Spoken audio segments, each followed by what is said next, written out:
I'm 67 years old, and for the last 9 years, I've been carrying a secret that would make most people think I've lost my mind.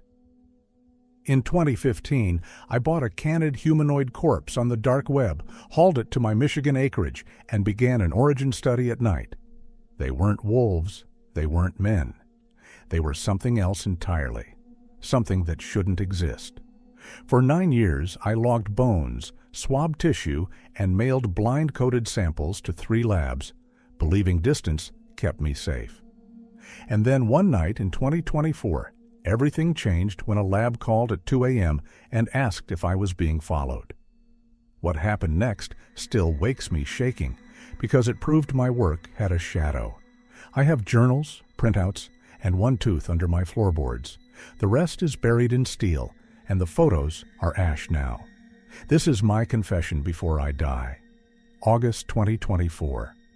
Present day, though my body feels decades older than the calendar suggests. Stage 4, pancreatic cancer, diagnosed in May after months of ignoring symptoms I should have recognized. The oncologist outlined treatment options with the practiced detachment of someone who's delivered this speech too many times.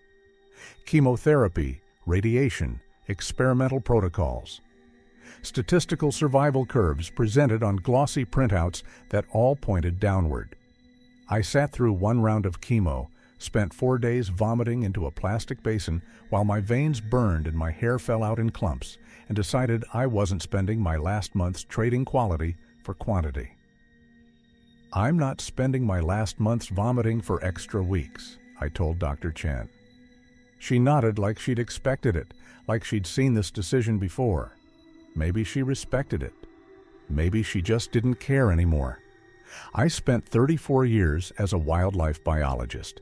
Started in 1981, fresh out of grad school with a master's in wildlife ecology from Michigan State, working black bear population surveys in the Upper Peninsula. Cold work, lonely work, but honest.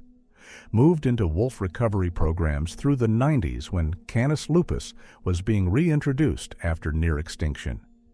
Then chronic wasting disease surveillance when CWD started showing up in Michigan deer populations in the early 2000s. Prion diseases, the kind that eat holes in brains and turn healthy animals into stumbling shadows. In my 28th year, I thought I'd seen every kind of wrong nature could produce. Diseased cervids with spongy brain tissue, wolves poisoned by ranchers using antifreeze-laced meat, our bears shot and left to rot by trophy hunters who only wanted the paws for some superstitious bullshit. I was wrong about having seen everything. The divorce finalized in 2008. Karen had stayed longer than she should have, trying to reach whatever part of me had disappeared into fieldwork and silence. Our son, Michael, sided with her. Can't blame him. By then, I was the guy who forgot birthdays, missed graduations, chose wolf population surveys over family dinners and anniversary celebrations. The ethics complaint came in 2012.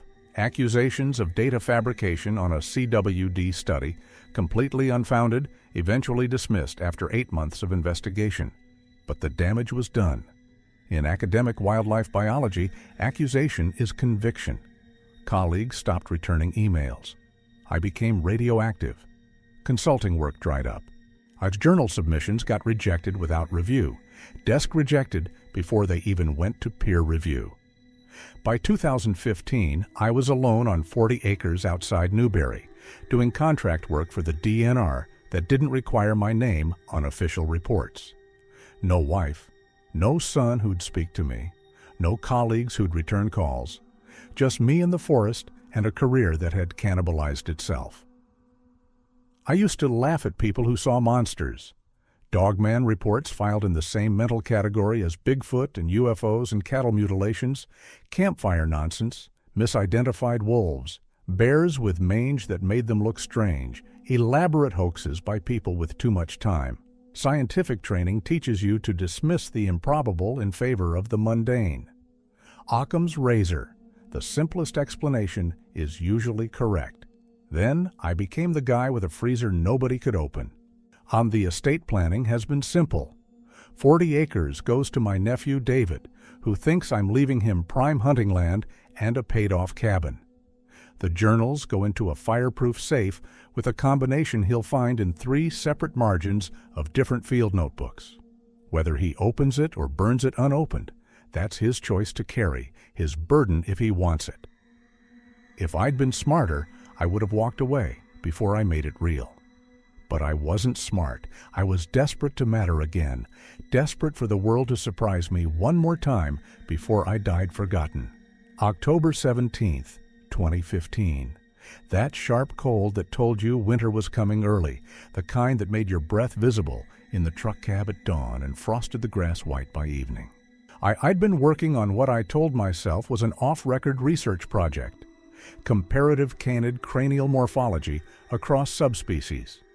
The idea was to build a comprehensive data set differentiating wolf subspecies by precise skull measurements, something publishable in a mid-tier journal, something that might rehabilitate my name quietly, without fanfare or attention. I needed specimens. Legal channels required institutional affiliation I didn't have anymore. Universities wouldn't sponsor me. Museums wouldn't loan materials to someone without credentials. That's how I found myself on a dark web forum where people traded things that shouldn't be traded. Exotic animal parts, endangered species trophies, biological specimens from questionable sources. The listing called it roadkill recovery, Upper Peninsula origin, unusual morphology, a scientific interest only. The photos were deliberately obscured, close-ups of dark fur, a partial limb showing unusual joint structure, nothing that revealed the whole specimen. The broker claimed to work cleanup for the DNR, recovering carcasses from highways and back roads, selling what couldn't be officially processed. Payment in cryptocurrency only, delivery arranged through encrypted channels, complete anonymity guaranteed. I told myself it was probably an elaborate taxidermy scam, some joker selling bear parts glued together. I wanted that to be true, expected to be disappointed.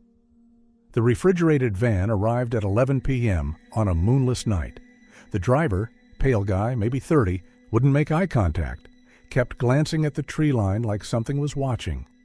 Helped me unload a plastic-wrapped bundle onto a furniture dolly. The thing was heavy, dense with muscle and bone. The driver left tire marks pulling away too fast, engine roaring into the darkness. I cut the plastic in my shed by LED lantern light, hands shaking from cold or anticipation. At first, my brain tried to categorize it as something known, a deformed wolf, a bear with some congenital abnormality, a hoax constructed from multiple animals. But the proportions were fundamentally wrong. The hind legs were too long, too thick at the femur, built for upright movement, not just quadrupedal running. The front limbs had elongated digits, 5 of them, with an opposable thumb that showed callousing consistent with gripping behavior.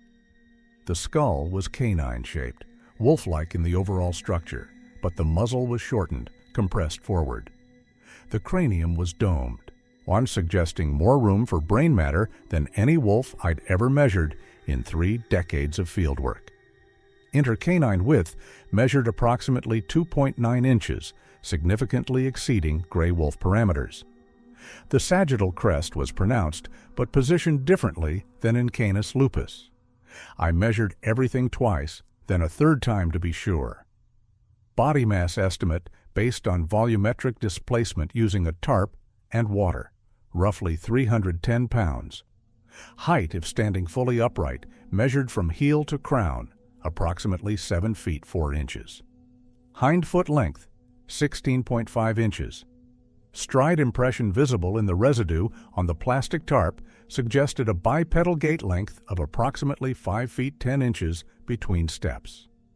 The hands stopped me cold, not paws. Hands. Furred, yes, heavily muscled with thick metacarpals, but with fully articulated fingers. A calloused pad suggesting repeated gripping behavior, and that goddamned opposable thumb that moved in an arc consistent with precision grasping.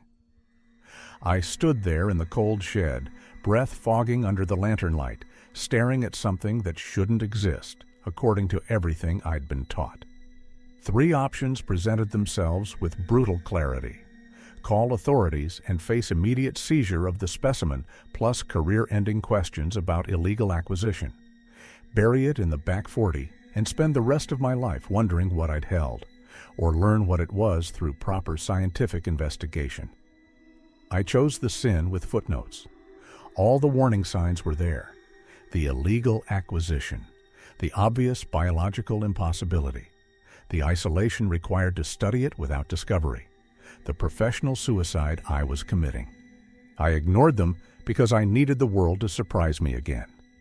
Needed to feel like science still had mysteries worth the cost of everything I'd already lost. Night 1 through week 1.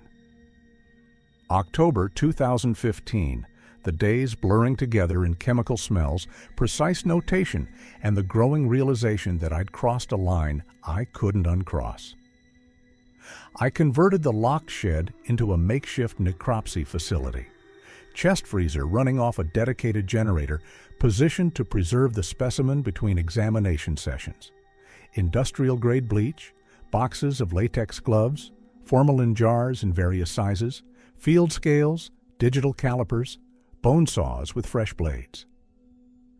Everything I'd used in 30 years of fieldwork, repurposed for something fieldwork never prepared me for. The secrecy logic was straightforward.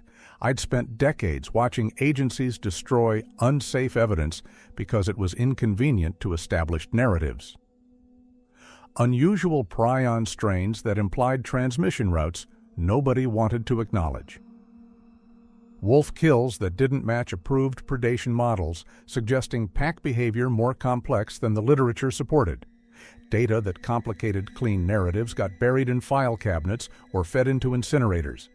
If I reported this specimen, it would disappear into a federal warehouse or be destroyed as a potential biohazard before anyone asked the right questions. This was mine to understand first. Then I'd decide what to do with the knowledge. I developed a systematic sampling plan: tooth pulp for DNA extraction, femur marrow for cellular analysis, hair follicles with intact roots for protein structure analysis, stomach contents for dietary reconstruction, and a 2-centimeter squared dermal punch from the shoulder region for tissue architecture. Each sample got a blind code, random alphanumeric strings with no connection to my name, no location data, no contextual information that could trace back. The vocal tract anatomy disturbed me more than the hands, more than the bipedal skeleton. The hyoid bone was enlarged and positioned lower in the throat than in wolves, more similar to human placement. The laryngeal cartilage was thicker, more complex in structure, with additional folds that suggested capacity for modulated sound production.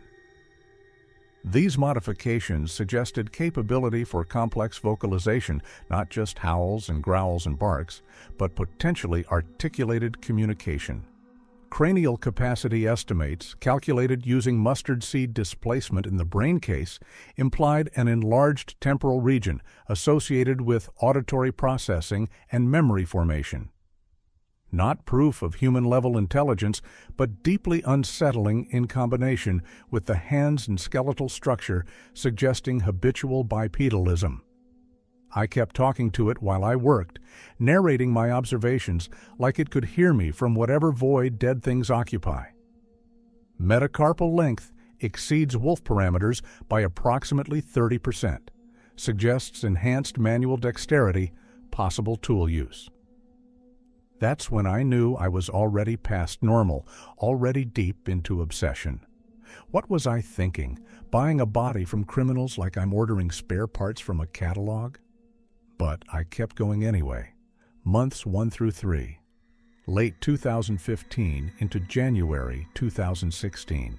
Snow building on the shed roof while I worked by space heater and focused LED light, my breath fogging in the cold. I shipped samples to 3 different laboratories using blind codes and routing through forwarding addresses. A university genetics lab in Wisconsin that did contract work. a private forensic lab in Ohio that advertised discretion, a veterinary genetics lab in Colorado that specialized in exotic species identification. Each got different sample types.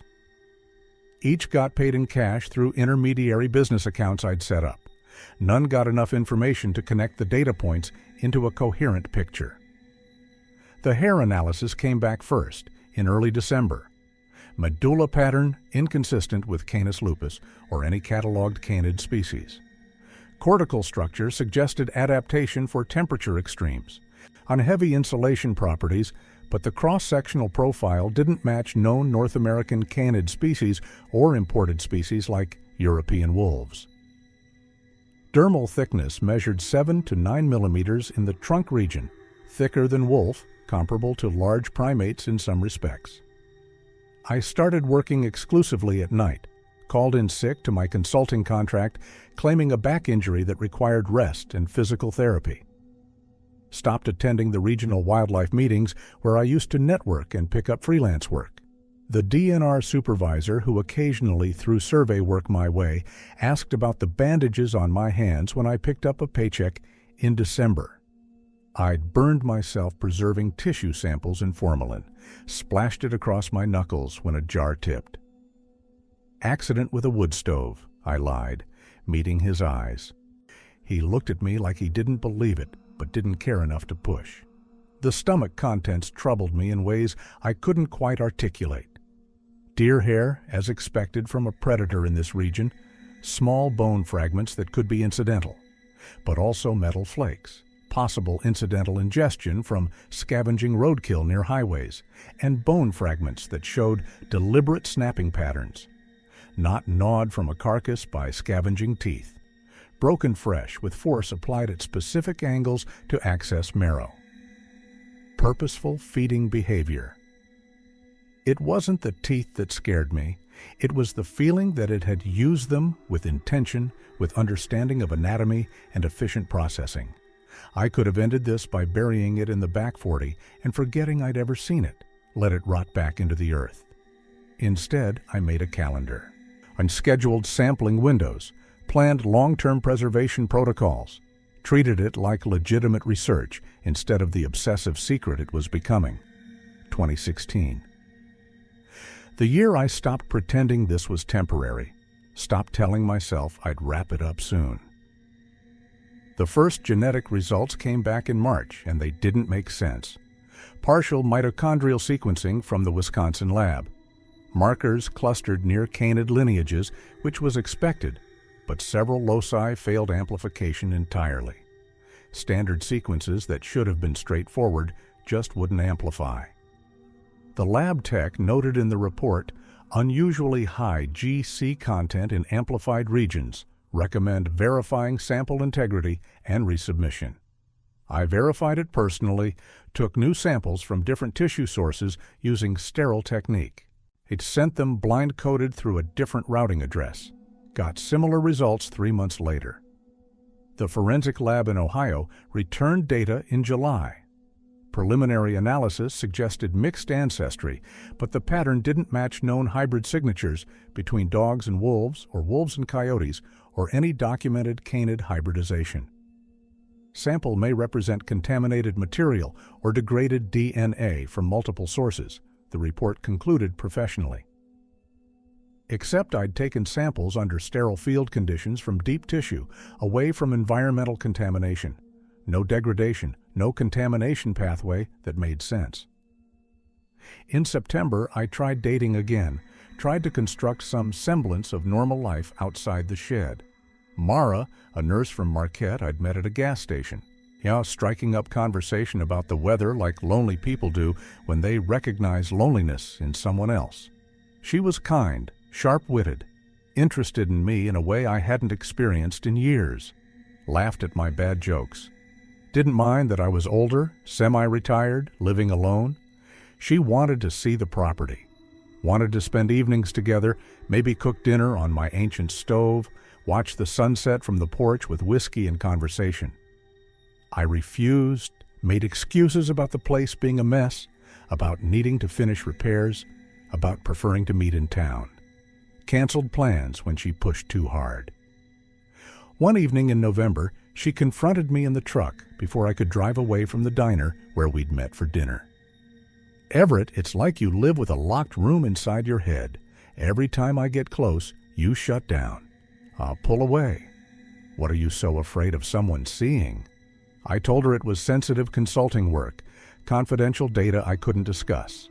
She asked why I smelled like bleach and formaldehyde when I picked her up for dates, why my hands had chemical burns. I laughed too hard, the sound wrong even to my ears, forced and brittle. She went quiet. That particular silence when someone decides you're not safe, not worth the risk. I watched her decide I was damaged beyond repair, and I let her go without fighting for it. Ecological changes started becoming apparent that fall, subtle at first, then undeniable. Deer trails shifted away from my back acreage, routes they'd used for years, worn into the soil by generations of hooves, suddenly abandoned. Coyotes vanished from my trail cameras for 11 straight weeks. No images, no tracks in snow, nothing. When the forest goes quiet like that, when predators disappear, you notice it in your ribs, in your gut. I was alone with a secret that was reshaping everything around me. 2017 through 2019. The years when data started refusing to sit still, refusing to fit into clean categories. The Colorado Veterinary Lab returned results in early 2017 after months of delays and requests for additional payment to cover unexpected analysis complexity. The composite interpretation suggested approximately 62% canid-aligned genetic markers, 18 to 26% primate-adjacent sequences showing homology with great apes, and the remainder falling into no confident match categories with existing genetic databases. Not magic, not fabrication, just genetic information that wouldn't conform to known taxonomic boundaries. The report included a cautiously worded note. Sample demonstrates stable genomic architecture inconsistent with recent hybridization. Integration patterns suggest evolutionary timeframes measured in thousands of generations.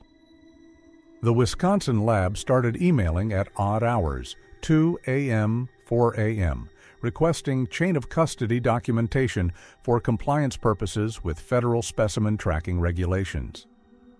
I stonewalled.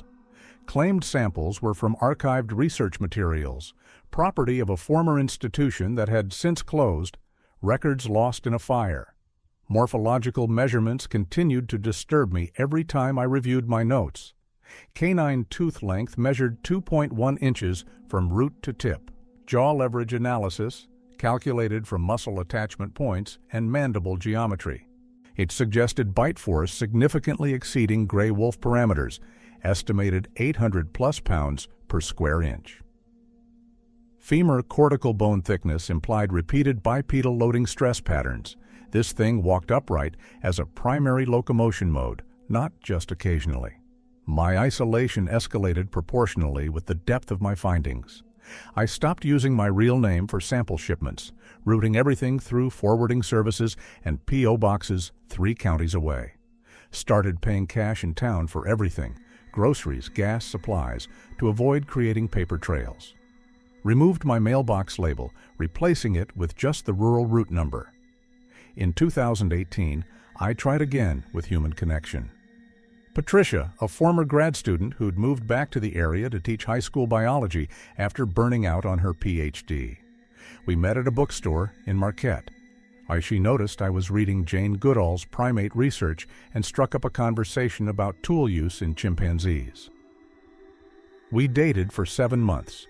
She was patient with my evasiveness at first, accepting my explanations about privacy needs and past relationship trauma, making me guarded.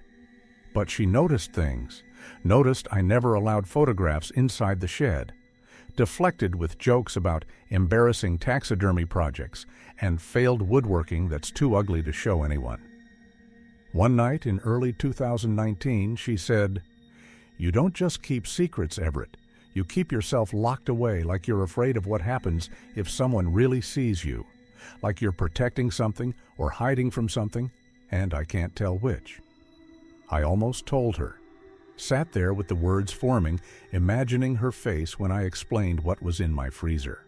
I imagined her calling someone, a therapist, the police, adult protective services, to help the clearly disturbed man she'd been sleeping with. I froze. Couldn't do it. She left after Thanksgiving, packed her things from the drawer I'd given her, and I didn't chase her.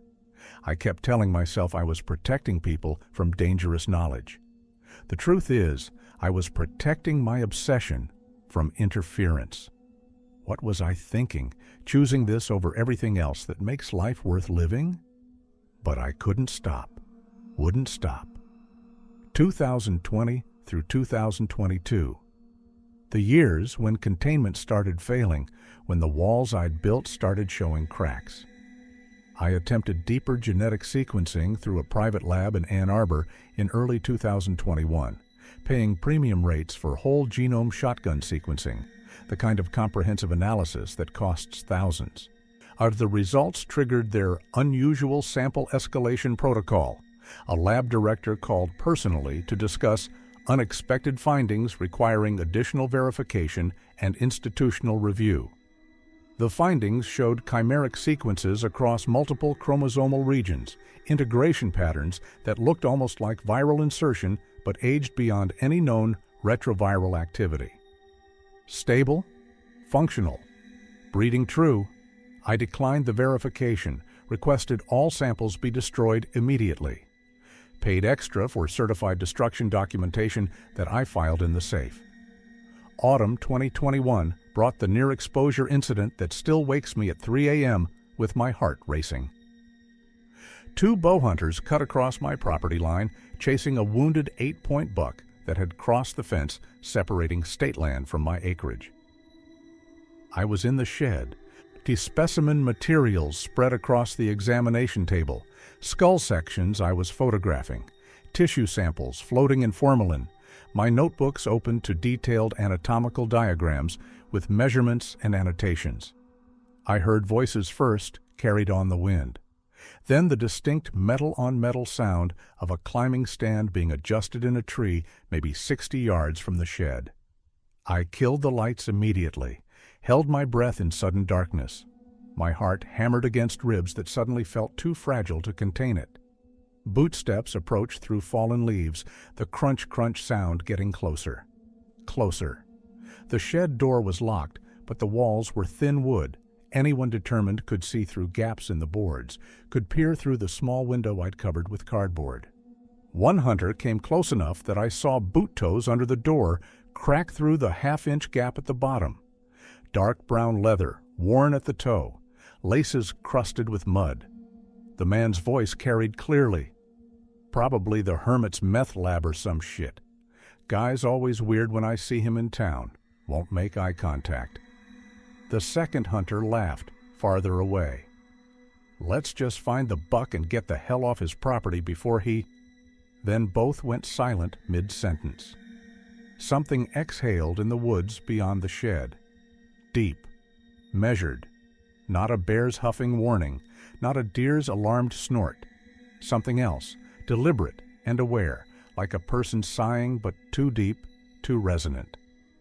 "What the fuck was that?" one whispered, voice tight with sudden fear. "That ain't right," the other said. "That ain't any animal I know." They backed away fast, on branches snapping as they retreated toward the property line. I heard their truck start up 10 minutes later from the county road, engine roaring as they left too quickly. That night I dug a new hiding pit with shaking hands, 3 feet deep in ground that was already half frozen, fighting through tree roots. Just in case, just to have options. Community suspicion was building in ways I couldn't ignore anymore. People thought I was a prepper stockpiling for societal collapse or a poacher processing illegal kills, or worse. The hardware store owner asked if I was doing okay out there all alone, in a tone that meant he'd been discussing me with other locals, taking informal polls on my mental state. In early 2022, Mara reached out again through Facebook. divorced now, living back in the area, looking for closure or maybe second chances with old almosts. We met for coffee at a place in Newberry. She asked directly, "What are you hiding, Everett? And don't say it's nothing, because I can see it eating you alive." I answered, "Something that doesn't forgive curiosity." She stared at me, coffee cup frozen halfway to her mouth. That's not an answer. That's a threat or a warning or something, but it's not an answer. It's the only one I have that's true. She left $20 on the table and walked out. I watched her drive away through the window, and all I felt was relief that I didn't have to explain, didn't have to watch her face change when she understood. I told myself this was sustainable, that I could maintain this balance indefinitely. I was wrong on every count, spring through summer 2023. And the year my body started refusing to cooperate with my plans. The arthritis I'd been ignoring for years turned vicious, probably accelerated by all the cold nights in an unheated shed. My hands developed a tremor that made fine motor work difficult, pipetting samples, writing field notes, even holding a coffee cup steady. Weight loss started before I understood why. Food tasted like ash, appetite disappeared, everything sat wrong in my stomach. The cancer diagnosis came in May after I finally went to a doctor about the jaundice and back pain I couldn't ignore anymore. Stage 4 pancreatic adenocarcinoma. Median survival 6 to 12 months with aggressive treatment, 3 to 6 months without. My hands stopped being reliable just as the pressure from labs started intensifying. The private sequencing lab in Ann Arbor requested an in-person meeting in July, sent a certified letter to my forwarding address. The director mentioned federal reporting obligations tied to biosecurity concerns and unknown pathogen vectors that may represent public health significance. They'd flagged genetic sequences suggesting viral integration patterns inconsistent with known retroviruses, possible novel infectious agents. I refused the meeting, sent a letter through my lawyer threatening legal action if they didn't destroy remaining samples and purge all associated data. Then the surveillance started. Maybe. Probably. Hard to say if paranoia was sharpening my perception or creating false patterns. An unmarked SUV parked at the county pull-off twice in August, visible from my property if you knew where to look. Dark windows, no visible occupants, just sitting there for hours. Could be hunters scouting, could be bird watchers, could be someone tracking sample submission patterns through shipping records. A drone-like buzzing sound once at dusk in late August, hovering over the back acreage for maybe 10 minutes before moving on. Could be a neighbor's toy. Could be nothing. Except it happened again 2 weeks later, same time of evening. You start noticing patterns when you're scared enough to count headlights and memorize license plates. The tissue analysis I'd been conducting showed abnormal collagen cross-linking patterns throughout the dermis and scar tissue, suggesting healing from deep lacerations, claw marks, bite wounds. This thing had survived violent intraspecific conflict, fighting its own kind, healing from injuries that would kill a wolf, surviving. The moral weight finally hit me fully, undeniably. I wasn't just studying, I was trafficking in evidence of something that might still exist out there. However scientific I told myself it was, I'd crossed every ethical line that mattered, violated laws I couldn't even count, and for what? Knowledge I couldn't share without destroying myself? And I was running out of time to decide what that meant.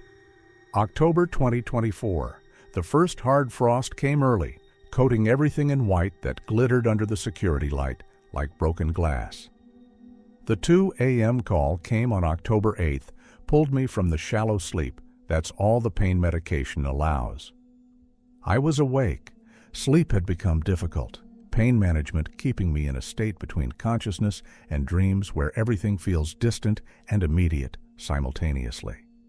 The phone's ring sounded like an alarm, like a warning. Dr. Harlan? A woman's voice, lowered like she was worried about being overheard. Dr. Nakamura from the Colorado Veterinary Genetics Lab. We'd never spoken directly before, all communication through email and written reports. "Are you alone right now?" My mouth went dry. "Yes." The sequencing returned impossible results. We've run multiple independent analyses, different extraction methods, different primers, same findings every time. We're seeing chimeric signals across numerous chromosomal regions that don't match any contamination profile we've ever documented. The pattern resembles engineered recombination, deliberate genetic modification, but the integration sites show evolutionary age inconsistent with modern genetic engineering. The methylation patterns, the telomere structure. Dr. Harlan, this looks like stable interspecific hybridization that's been breeding true for, we can't determine how long, thousands of years minimum, possibly tens of thousands. I heard myself breathing, couldn't control it. Based on heterozygosity levels and population genetics modeling, this suggests a founding population of at least 500 individuals establishing reproductive isolation somewhere between 10,000 and 50,000 years ago. This isn't a recent hybrid, this is a stable species. Silence on the line while I processed the impossible confirmation. Dr. Harlan, someone requested your complete submission history yesterday afternoon. Not someone from this lab. Federal inquiry, biosecurity classification, Homeland Security credentials. They wanted all associated data, all samples, all correspondence. I wasn't supposed to tell you this, but she paused. Are you being followed? Are you safe? The line clicked, subtle, like a third party disconnecting from a conference. I have to go, she whispered, and hung up. The next day, 2 men arrived at 3 p.m. in an unmarked sedan, just as the sun was starting its decline. They claimed to represent Wildlife Compliance Coordination and Public Health Biosecurity. They showed credentials too quickly to read properly. Laminated cards flashed and then pocketed before I could focus on the names or agencies. We'd like to ask some questions about biological samples you may have submitted for laboratory analysis over the past several years. I felt my heart hammering, blood rushing in my ears. The specimen materials were in the shed. My journals were in the house. I in the safe, but also scattered notes on my desk. The tooth was under the floorboard in my bedroom, wrapped in cloth. I don't know what you're talking about, I said. They smiled like they'd expected that answer, like it was part of a script they'd performed before. I moved evidence that evening in a panic I couldn't control, couldn't rationalize. My hand slipped opening the freezer, the lid slammed shut, the sound echoing across the empty acreage like a gunshot that surely someone heard. I burned the photograph negatives in a steel drum behind the shed, watched the edges curl from clear to pinkish to blackened red-orange as the chemicals combusted, then collapse into brittle ash. The color progression mirrored my panic, pale to hot to dead. In the woods beyond the clearing, wind pressed against the shed walls hard enough to rattle the frame. I heard something heavy shift in the darkness, branches breaking. Might be a falling deadwood, might be deer moving through, might be my deteriorating mind creating threats from nothing. Either way, I felt hunted. The impossible choice crystallized with brutal clarity. Surrender the work to people who'd weaponize it or bury it in classification, or destroy it myself and erase the only proof I'd ever held of something extraordinary. I chose destruction, knowing it meant abandoning truth for safety. That night I realized science has limits when it collides with authority and fear. Knowledge without power to protect it is just dangerous confession waiting to be extracted. Days and weeks following October 2024, and the time when everything became ash and buried steel and silence. I dragged a 55-gallon steel drum into the low spot behind the old cedar line at 4 a.m., working by headlamp, my shadow stretching long across frozen ground. It felt like hauling guilt that weighed 300 pounds, because that's essentially what it was. the physical manifestation of 9 years of choices. The ground was half frozen, that transitional state where the surface is hard, but the earth below still has give. The kind that rings under the shovel blade like struck metal, sends vibrations up your arms. I dug anyway, sweating through my shirt despite air cold enough to frost my breath into clouds. 3 feet down, 4, until my arms shook and my back screamed, and blood seeped through the bandages on my hands where blisters had formed and popped. I sealed the remaining specimen materials, bones I'd sectioned, tissue samples preserved in formalin, slides I'd prepared, everything I couldn't bring myself to burn, in heavy-gauge plastic sheeting. Lowered them into the drum carefully, added the notebooks with detailed anatomical drawings, waxed the lid seal to prevent water intrusion, wrapped the entire drum in additional plastic sheeting and duct tape. Lowering it into the pit took 20 minutes, my arms giving out twice, having to rest with the drum half suspended. I spoke aloud when it finally settled at the bottom, not to God because I'm not sure I believe anymore, just to the forest and whatever might be listening. I'm sorry. I'm sorry I made you a specimen instead of letting you stay a mystery. I'm sorry I couldn't protect what I found. I packed dirt until my knuckles split open, blood mixing with soil, creating dark streaks in the disturbed earth. Laid stones on top in a pattern that looked natural, but only I would recognize.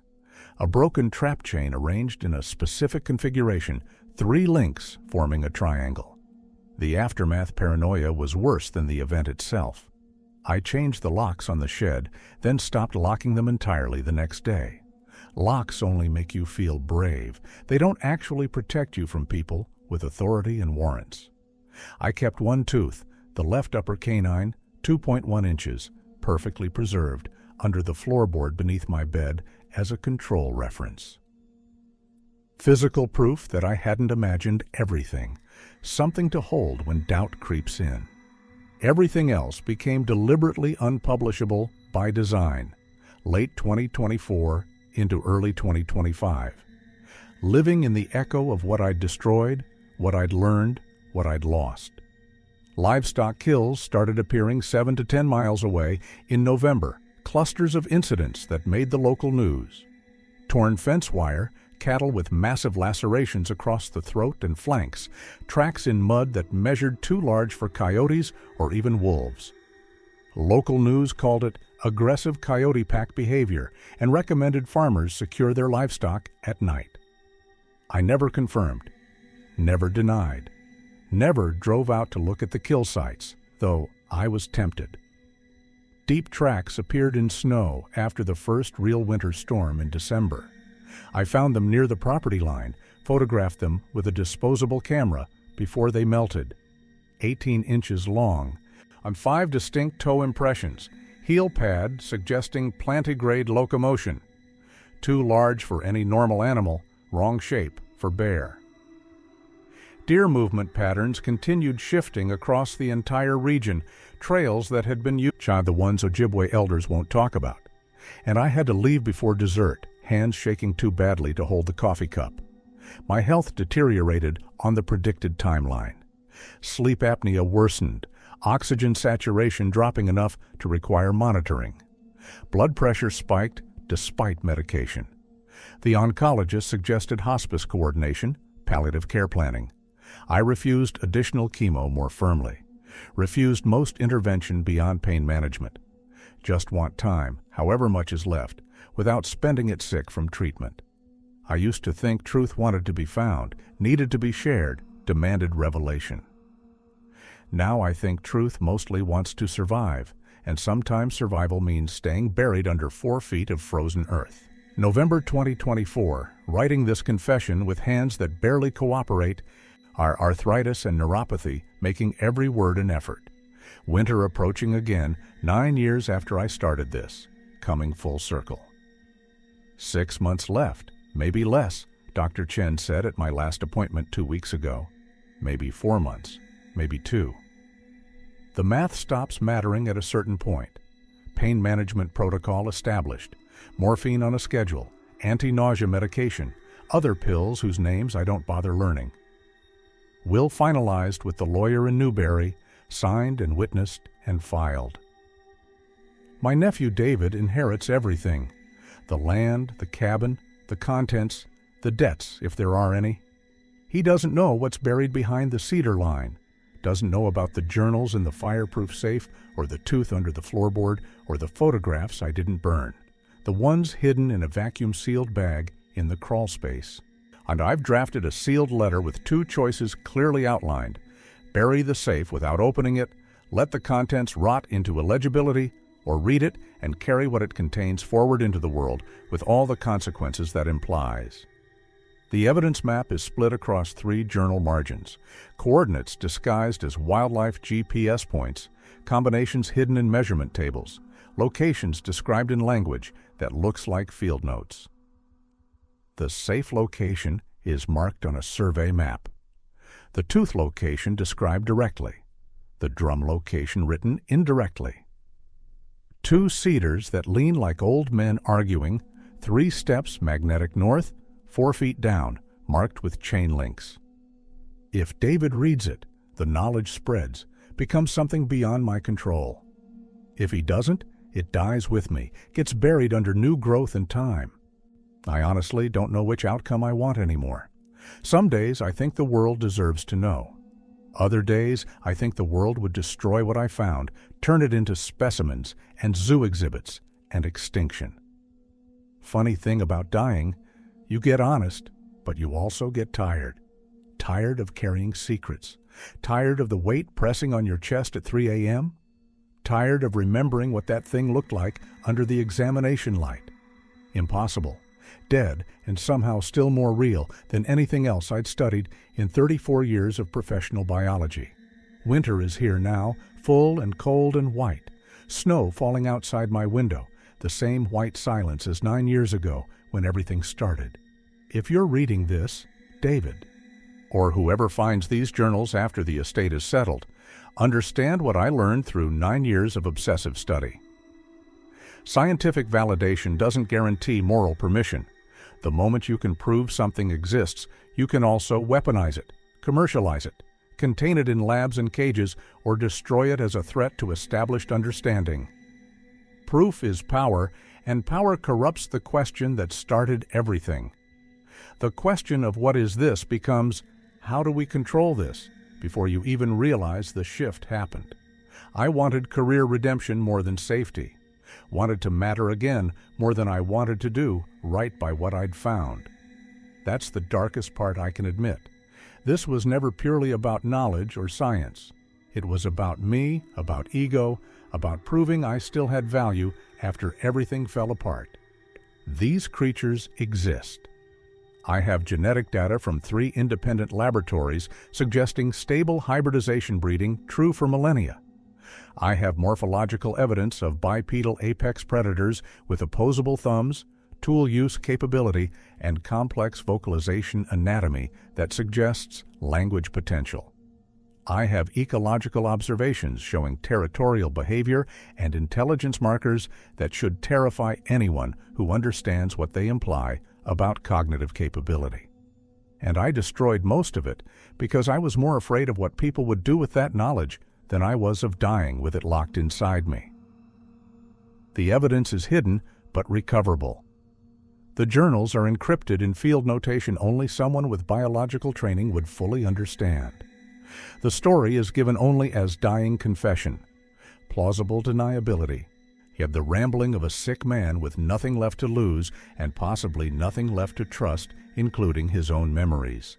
Some nights I hear a howl too deep to be wolf, too structured to be wind through the pines.